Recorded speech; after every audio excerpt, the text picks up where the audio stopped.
Halo Infinite's multiplayer is officially going to be free to play. This is a huge change for the Halo franchise and something that will greatly affect both the game itself and the franchise as a whole. However, are these effects going to be good or bad? In today's video, I'm going to break down the intricacies of going to the free to play model and what it could mean for Halo.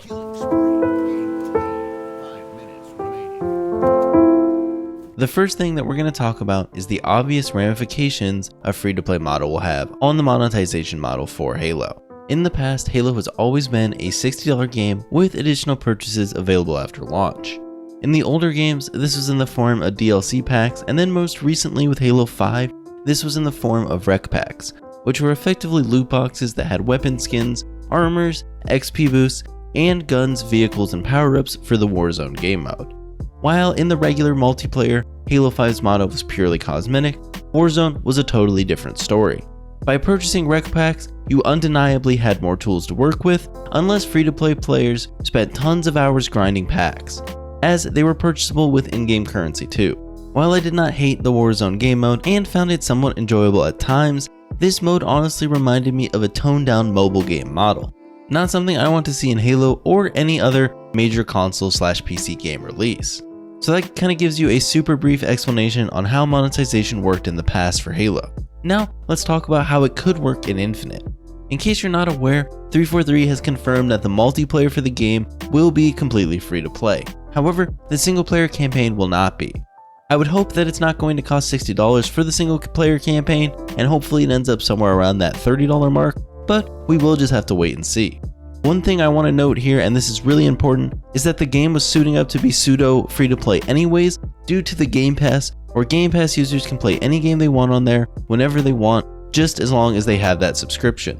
First party Microsoft titles like Gears 5 have already used that specific model of the Game Pass along with full price purchasing, and you could tell the inclusion of the Game Pass changed the way that they did monetization quite drastically. Because of this, many players complained the rate at which you unlock things was pretty terrible unless you pulled out that good old credit card.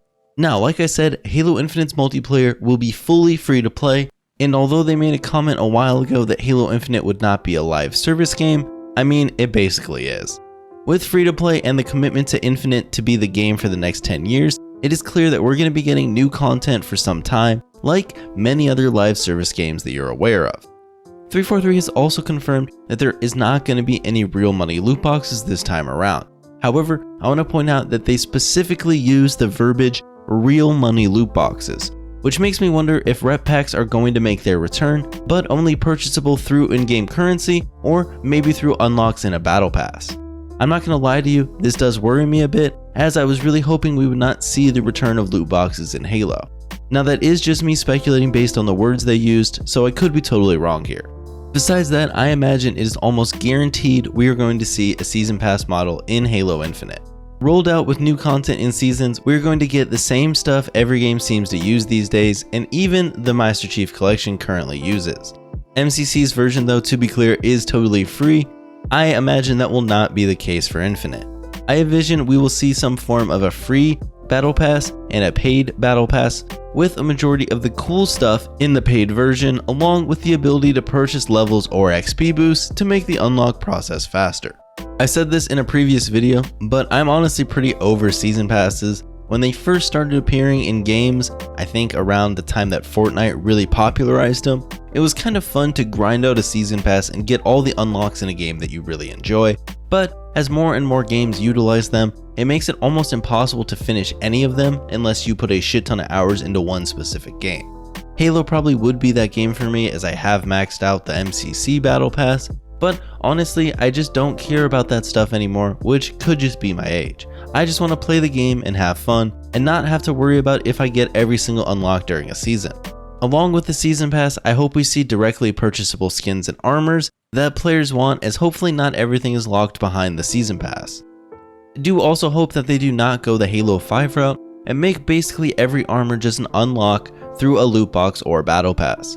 I loved in games like Halo 3 when you had to do specific tasks to unlock some of the cool armors. I think a decent way to do it would maybe to be have all sorts of gun skins, voice lines, nameplates, etc. unlockable through the Season Pass and directly purchasable, but have actual Spartan armor unlocked through the completion of achievements, or by achieving certain ranks in matchmaking, both on the XP front and the skill-based matchmaking front.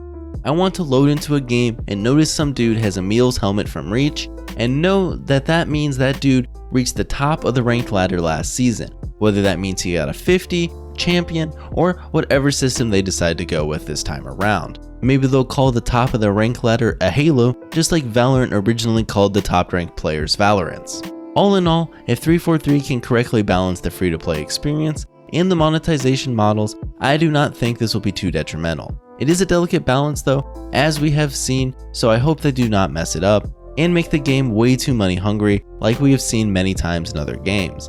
I really hope all this stuff is just cosmetic and does not affect gameplay in any way, even if it's just a specific game mode like it was in Halo 5. We do not need to see any of that pay to win stuff in Halo. Next, let's just talk about how this game is going to be free to play, console and PC. On Steam nonetheless on PC. This is absolutely huge. The amount of people that are going to check out Halo Infinite will be the most players to ever touch a Halo game. You can quote me on that. Now, will those players stick around? I don't know. Obviously, that is something that's going to completely depend on the quality of the game that 343 puts out, but the name recognition of Halo and the removal of any barrier to entry means this franchise is going to get eyeballs on it that it has never seen before, partly due to it no longer being a console exclusive. This game is going to be free, and let me reiterate that for you, free on both the Xbox console and PCs. Now that expanded player base does have some cons. For one, the game being free and the somewhat muted art style makes me think that we're going to see a lot more of a younger player base checking out Halo. I'm going to be honest with you though, I think that's great. Halo currently isn't a game massively played by the younger generation, as it is mostly dudes in their 20s like me who grew up during Halo's glory period. But with the change to free to play and the inclusion on PC, there's going to be tons of younger players checking a game out that they've heard about in passing but never actually played. To me, this doesn't mean the community is going to be any worse. Sure, some younger folk may come in, but the rest of us will still be here as long as the game is good, and in my eyes, more players and eyeballs is a good thing. I absolutely hate sitting in queues for 10 to 20 minutes at a time trying to find a ranked match, so I'll open my arms wide for any new players checking out Halo. We as a community though need to embrace these new players and not shun them away with some weird Halo elitism like we tend to do sometimes. There is a major con of the free-to-play model though, and we have seen this in tons of other games that have gone free-to-play. We will undoubtedly see a huge increase in cheaters on PC, and I really hope that 343 is prepared for that. Look at any free-to-play shooter on PC and it's riddled with cheaters, and this will hurt the gameplay experience of Halo fans. Especially with crossplay, as these cheaters will not only be a problem on PC, but also Xbox during crossplay lobbies. The last thing any player wants, especially a dude playing on Xbox, is getting lasered by Timmy with his freeware aimbot that he just downloaded off freehacks.com. Overall, I think going free to play will be amazing for Halo, but there is reason to be skeptical. Are they going to ruin the experience with egregious monetization models? Or will they be unprepared for the amount of hackers free to play will bring? These are questions that we're going to have to wait and see, but overall, I think this could be a main contributor to bringing Halo back. No pun intended toward Mr. Bring Halo Back himself. Now, I understand many of you do not like this move and think that 343 is selling out. And I understand not liking free-to-play games. Like I mentioned earlier, there are definitely cons to them. But all I'm going to say is this. If you want Halo to have a chance of ever being the top dog again, it's time to embrace free-to-play. The full-price game model is a dying breed. Long ago, only weird knockoff games were free-to-play, but these days, all of the major studios are putting out huge budget games that are free to play. Fortnite, Warzone, Apex Legends, League of Legends, Valorant are just some of the many examples you can find. If Halo was to stick to the full price game model, it would just be handicapping itself out of the gate. Also, let's be real, even full price games gouge you with microtransactions and season passes anyways, so we might as well get the game for free in the first place. I couldn't even name the last time that I played a full price game and it didn't have additional monetization models in it. The pay $60 and that is it model died many years ago, and while that is something many of us would mourn, it's time for Halo to adapt to the times, whether or not we actually like those times. Plus, imagine how much easier it's going to be to get your friends to try Halo now. You just tell them to download it. No barrier to entry, no cost. You just tell them, hey, Halo is out, it's free to play on Steam, why don't you go ahead and give it a download and we'll get some games in. That's going to do it for me, but as a brief closing note, as this news came out after I finished up my script, there have been some leaks and speculation towards Halo Infinite having a battle royale.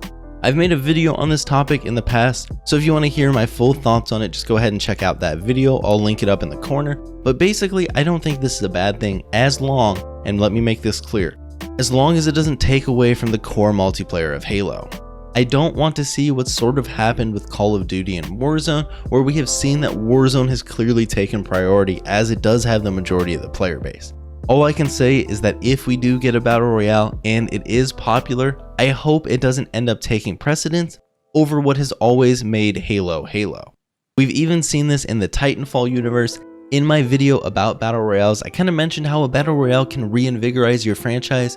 Apex Legends did this for Titanfall, Warzone did this for Call of Duty, etc, etc. Technically, Fortnite even did it for Fortnite Save the World. Without the Fortnite battle royale, none of us would even talk about Fortnite.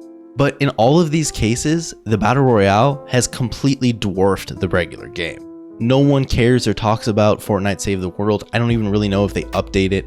Apex Legends is the only game being developed by Respawn as far as we're aware of. There's no Titanfall 3. And from people that I've talked to that still play a lot of Call of Duty, all of the updates these days are Warzone updates. You're not seeing updates for the regular Call of Duty Modern Warfare mode. So while that is something I didn't actually touch at all in my previous video, I just want to put that thought in all of your heads. I think Battle Royale could be good, but it does make me a little bit skeptical, as I hope it wouldn't take precedent over what has always made Halo fun. As always, if you've enjoyed the video, you know what to do. If you want to catch me, RecNoobs Live, you can follow me over on Twitch at twitch.tv/Arrrash with 3 R's. And if that isn't enough me for you, you can also follow me on Twitter at Arrrash with 4 R's. With that said, I will see you all next time.